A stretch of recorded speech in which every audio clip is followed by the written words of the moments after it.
नमस्ते दोस्तों, आपका हमारे YouTube channel unique guide by Ashish में फिर से स्वागत है।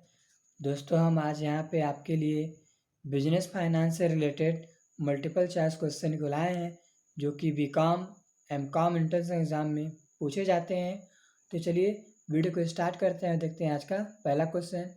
आज का हमारा पहला क्वेश्चन है, which one not include in liquid assets. मतलब इनमें से कौन सा ऐसा है जो लिक्विड एसेट्स में शामिल नहीं किया जाता। तो लिखा हुआ है cash in hand, debtors, marketable security, stock. तो यहाँ पे लिक्विड एसेट्स में स्टॉक को इंक्लूड नहीं किया जाता है, बाकी सभी क्या है लिक्विड एसेट्स में इंक्लूड होते हैं। तो आपका पहले का आंसर हो जाएगा डी। आइए अगला क्वेश्चन देखते हैं। विच theory propounded by David Durand. David Durand के द्वारा कौन सा थ्योरी लाया गया था। तो ऑप्शन दे रखे हैं ए बी सी डी। तो यहाँ पे आपका डी ऑप्शन सही है। ये डेविड डूरन ने दो थ्योरी दिए हैं कैपिटल स्ट्रक्चर के, net income approach on capital structure, net operating approach on capital structure. ये दोनों थ्योरी ही डेविड डूरन ने दिया था। और इनका पहले थ्योरी में ये कहना है कि डेप्ट को यदि हम घटाते हैं, डेप्ट कैपिटल को और इक्विटी कैपिटल को नहीं, डेप्ट कैपिटल को घटाते हैं और इक्विटी कैपिटल को बढ़ाते हैं तो कास्ट ऑफ कैपिटल बढ़ेगा। मतलब इसका ये है मतलब कि डेप्ट को यदि हम बढ़ाएं और इक्विटी को घटाएं तो कास्ट ऑफ कैपिटल कम होगा, ये कहा था इसमें इन्होंने। और सेकेंड वाला क्या है, नेट ऑपरेटिंग अप्रोच में क्या कहा, इन्होंने ये कहा कि डेप्ट का और इक्विटी का रेशो चाहे जो भी रखिए, कंपनी के वैल्यू पर या कंपनी के कास्ट ऑफ कैपिटल पे कोई भी फर्क नहीं पड़ेगा। तो दोनों ही डेविड डूरन जी का थ्योरी है कैपिटल स्ट्रक्चर पर। तो ये दोनों ही क्या है, ऑप्शन ए और बी दोनों सही है, इसलिए डी ऑप्शन यहाँ पे सही होगा। आइए अगला क्वेश्चन देखते हैं। Which one is not correct. इनमें से कौन सा गलत है, नॉट करेक्ट। ओके, पहला क्या है, irrelevance theory of dividend model propounded by Walter.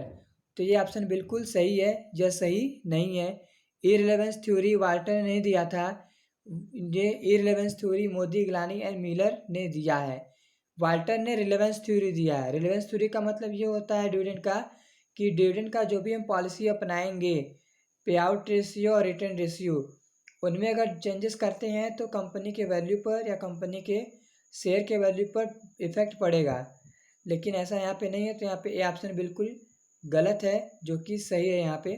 बाकी तीनों ऑप्शन देख लीजिए क्या है, SEBI is apex body of capital market. तो पूंजी बाजार में क्या है, सेबी एक शीर्ष संस्था है। आगे देखिए ये भी सही है, B option. RBI establish on proposal of Hilton Young commission, ये भी बिल्कुल सही है। आरबीआई का जो गठन हुआ था वह हिल्टन यंग कमीशन के प्रस्ताव पर हुआ था। और डी है bank overdraft facilities on current account. तो बैंक ओवरड्राफ्ट की सुविधा करंट अकाउंट पर मिलती है, और करंट अकाउंट होता है एक बिजनेस मैन का। करंट अकाउंट पे चार्जेस लिए जाते हैं। ठीक, तो यहाँ पे आपका जो थर्ड है वो ए ऑप्शन सही है। ये डेविड माल्टर ने डिविडेंड का इररिलेवेंस थ्योरी नहीं दिया था, उन्होंने रिलेवेंस थ्योरी दिया था। तो थ्री का ए सही है, जो कि गलत है। आइए अगला क्वेश्चन देखते हैं। अगला क्वेश्चन है, कास्ट ऑफ प्रोजेक्ट दिया हुआ है 3 लाख, एवरेज एनुअल इनकम दिया हुआ है 12,800, और यहाँ पे बताना है एवरेज रेट ऑफ रिटर्न। तो average rate of return equal to होता है average annual income into 100 upon NI upon 2। ठीक, तो इससे हम करते हैं, देखिए क्वेश्चन में क्या होगा कि यहाँ पे क्वेश्चन में फार्मूला क्या है, एवरेज एनुअल वैल्यू। तो एवरेज एनुअल वैल्यू क्या है, दिया हुआ है पहले से ही। यहाँ पे देखिए एवरेज एनुअल वैल्यू कितना है, 12,800। एवरेज एनुअल कितना हो गया, 12,800। ओके, इंटू 100 फार्मूला में है, अपान क्या है NI अपान 2। नेट इन्वेस्टमेंट कितना है, कुल लागत 3 लाख की है, तो 3 लाख अपान 2। ठीक, तो यहाँ से कर लेंगे तो हो जाएगा आपका 128,000 अपान, और इसको कर लेंगे तो हो जाएगा 1,50,000। इसको हम सॉल्व कर देंगे तो आ जाएगा 8.53। तो एवरेज ऑफ रिटर्न कितना आ जाएगा 8.53। तो यहाँ पे क्या है, ए ऑप्शन बिल्कुल सही है। आइए बात कर लेते हैं क्या होता है, कभी कभी पूछ देता है रिटर्न ऑन इन्वेस्टमेंट। तो रिटर्न ऑन इन्वेस्टमेंट का फार्मूला क्या है, average annual income into 100 upon net investment. तो यहाँ पे क्या है, एवरेज एनुअल इनकम कितना है 12,800 12,800 इंटू 100 और अपान नेट इन्वेस्टमेंट कितना है 3 लाख, तो कर देंगे 4.26 आ जाएगा। तो यहाँ पे अगर पूछे एवरेज रेट ऑफ रिटर्न के बारे में तो आ जाएगा आपका ए ऑप्शन बिल्कुल सही है। अगर पूछे कि रिटर्न ऑन इन्वेस्टमेंट पूछे तो यहाँ पे 4.26 बी ऑप्शन सही होगा। तो यहाँ पे क्या पूछा है एवरेज रेट ऑफ रिटर्न, तो 8.536 ऑप्शन सही है। आप पीछे करके देख सकते हैं वीडियो को। चलिए अगला क्वेश्चन देखते हैं। अगला क्वेश्चन है which one is not feature of primary market. Primary market का कौन सा फीचर्स नहीं है। पहला है it involve selling of new security, बिल्कुल सही है। प्राइमरी मार्केट में क्या होता है कि न्यू सिक्योरिटी को सेल किया जाता है, ठीक। अगला देखिए क्या है, the object of primary market is to raise funds for new company and for expansion of old company. मतलब पुरानी कंपनी के विस्तार के लिए और नई कंपनी के लिए यहाँ से फंड मिलता है। तो ये भी बिल्कुल सही है, प्राइमरी मार्केट का ये फंक्शन है, फीचर्स है। आगे देखिए क्या है, all type of company whether listed और unlisted can issue share in primary market, ये भी बिल्कुल सही है।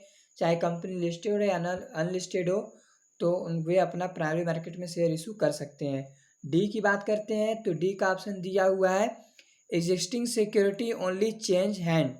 तो यहाँ पे क्या है कि जो पहले से ही मौजूद सिक्योरिटीज़ हैं उनका केवल हस्तांतरण होता है, मतलब एक हाथ से दूसरे हाथ में जाता है, मतलब उनका क्रय विक्रय होता है। तो यह डी ऑप्शन बिल्कुल गलत है। डी जो ऑप्शन है वह फीचर्स है सेकेंडरी मार्केट का, और प्राइमरी मार्केट का ये तीनों फीचर्स है। तो यहाँ पे आपका डी ऑप्शन बिल्कुल सही है। ओके ठीक, आइए अगला क्वेश्चन देखते हैं। रेस, यहाँ पे रेशियो होगा या यहाँ पे नहीं होगा। रेशियो एनालिसिस प्रोपाउंडेड बाय, अनुपात विश्लेषण किसने के जन्मदाता कौन है, Alexander Wall, Luca Pacioli, James E Walter, none of this. तो यहाँ पे आपका ए ऑप्शन बिल्कुल सही है, एलेक्जेंडर वाल।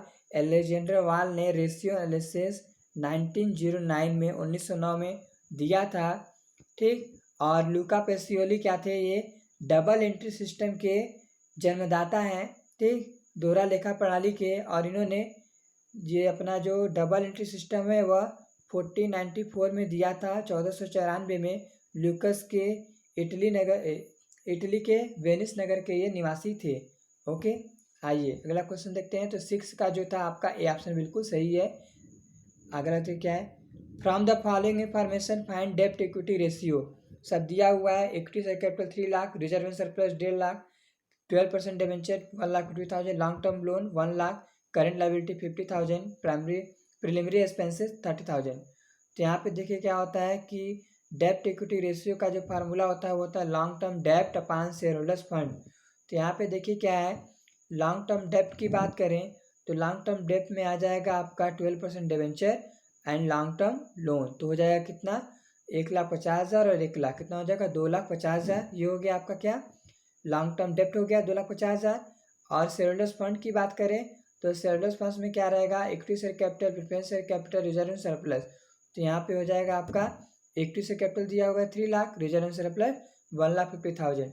तो हो जाएगा कितना 4,50,000।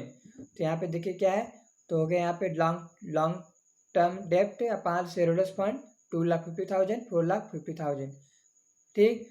तो हो जाएगा कितना 0.551%। तो यहाँ पे आपका सी ऑप्शन बिल्कुल सही है।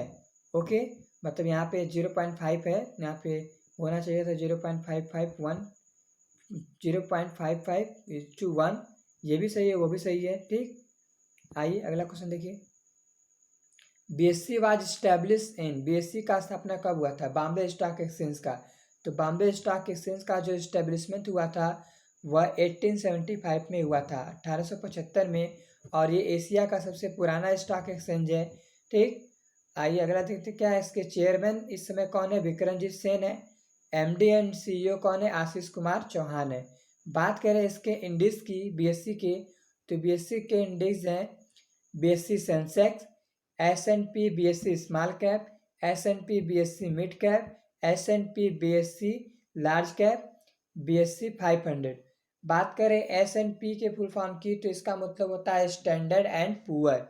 ओके, तो यहाँ पे इस्टेब्लिशमेंट पूछा है, तो 1875, और ये एशिया का सबसे पुराना स्टॉक एक्सचेंज है। आइए अगला क्वेश्चन देखते हैं। Care is establish in, care की स्थापना कब हुई थी? ऑप्शन दे रखे हैं, तो यहाँ पे सी ऑप्शन बिल्कुल सही है। 1993 में केयर का इस्टेब्लिशमेंट हुआ था। बात करें केयर की, तो केयर क्या है? एक रेटिंग एजेंसी है। आइए जानते हैं इसके बारे में। Credit analysis and research limited care का जो इस्टेब्लिशमेंट हुआ था वह 1993 में हुआ था। ठीक, आगे क्या है देखिए कि इसको SEBI, government of India, reserve bank of India के द्वारा गठित किया गया था। ठीक, तो ये क्या है? एक रेटिंग एजेंसी है और इसका इस्टेब्लिशमेंट 1993 में हुआ था। आइए अब आज का आखिरी क्वेश्चन देखते हैं। आखिरी क्वेश्चन है कास्ट ऑफ कैपिटल से है। देखिए क्या है, company issues 1000 10% debenture of ₹100 is at 5% premium. This debenture are to be redeemable after 10 years at 6% premium. The cost of issue is 2%. Calculate the cost of borrowed capital after tax. Assume tax rate 50%. मतलब company ने 1000 share debenture issue किया था, जो कि 10% debenture है, जिसको premium पे issue किया गया था, और डिबेंचर का जो प्राइस है वह 100 पर डिबेंचर है। तो यहाँ पे बताना है कि कास्ट ऑफ कैपिटल क्या होगा जब रिडीमेबल डिबेंचर हो, तो उसको 10 साल बाद रिडीम कर दिया जाता है 6% प्रीमियम पर। कास्ट कितना है? 2%। आइए इसको सॉल्व करते हैं। देखिए क्या है, ऑप्शन दे रखा है। तो क्वेश्चन में क्या था कि सबसे देखिए फार्मूला क्या होता है इसका, K D is equal to I plus M B minus N P upon N, M B plus N P upon 2 into 100। ये तो है कास्ट ऑफ डेब्ट कैपिटल बिफोर टैक्स, और आफ्टर टैक्स का फार्मूला होता है K D T is equal to cost of डेब्ट capital after tax equal to K D 1 minus T. तो यहाँ पे देखिए सबसे पहले हमको क्या निकालना पड़ेगा, फार्मूले में हमको चाहिए एम वी, एन पी चाहिए, ठीक, और नंबर ऑफ ईयर है, आई है, इंटरेस्ट है। तो यहाँ पे इंटरेस्ट तो दिया हुआ है, इंटरेस्ट कितना है आपका? इंटरेस्ट आपका है यहाँ पे 10% डिवेंचर पे। और चलिए इसको देखते हैं।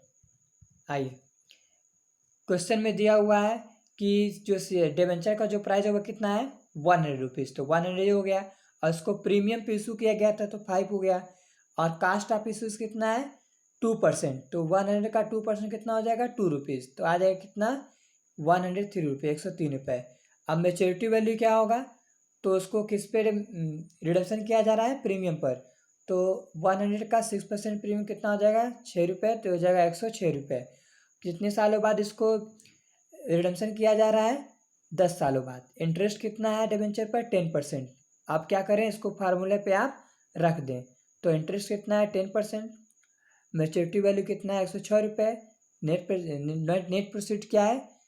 103 अभी ऊपर निकालें यहाँ पे, और फिर क्या है? अपान 10, 106 maturity value plus net proceed 103, 103 रुपये अपान 2 इंटू 100। इसको आप सॉल्व कर देंगे तो आ जाएगा 10.28%। बाकी आगे देखिए क्या है, ये तो हो गया कास्ट ऑफ डेब्ट कैपिटल बिफोर टैक्स। ठीक, यहाँ पे हमको बताना क्या है? After tax. आफ्टर टैक्स, और क्या है कि टैक्स का जो रेट दिया हुआ कितना है? 50%। तो यहाँ पे हमने निकाल दिया कास्ट ऑफ डेब्ट कैपिटल बिफोर टैक्स 10.28%। तो 10.28% ब्रैकेट 1 माइनस 0.50%। 0.50% कैसे? टैक्स का रेट कितना दिया है? 50%। तो 50/100 तो आ जाएगा 0.50%। इसको सॉल्व कर देंगे तो आ जाएगा 5.14%। तो यहाँ पे जो आपका ऑप्शन है 5.14%, वह बिल्कुल पहला ऑप्शन सही है। कास्ट ऑफ डेब्ट कैपिटल आफ्टर टैक्स हो जाएगा ये अमाउंट। ठीक, और बिफोर टैक्स की बात करें तो आया था कितना? 10.28%। तो बिफोर टैक्स पूछेगा तो 10.28%, आफ्टर टैक्स पूछेगा तो 5.14%। तो ये था हमारा आज का वीडियो। आप लोगों को कैसा लगा कमेंट में ज़रूर बताइएगा। अगर आपको वीडियो पसंद आए तो इसको सब्सक्राइब करिएगा और लोगों को शेयर करिएगा, जिससे और भी लोग इस वीडियो को देख सकें और लाभ उठा सकें। और अपडेट पाने के लिए आप हमारे साथ बने रहिएगा। सो आपका वीडियो देखने के लिए बहुत बहुत धन्यवाद। Thank you.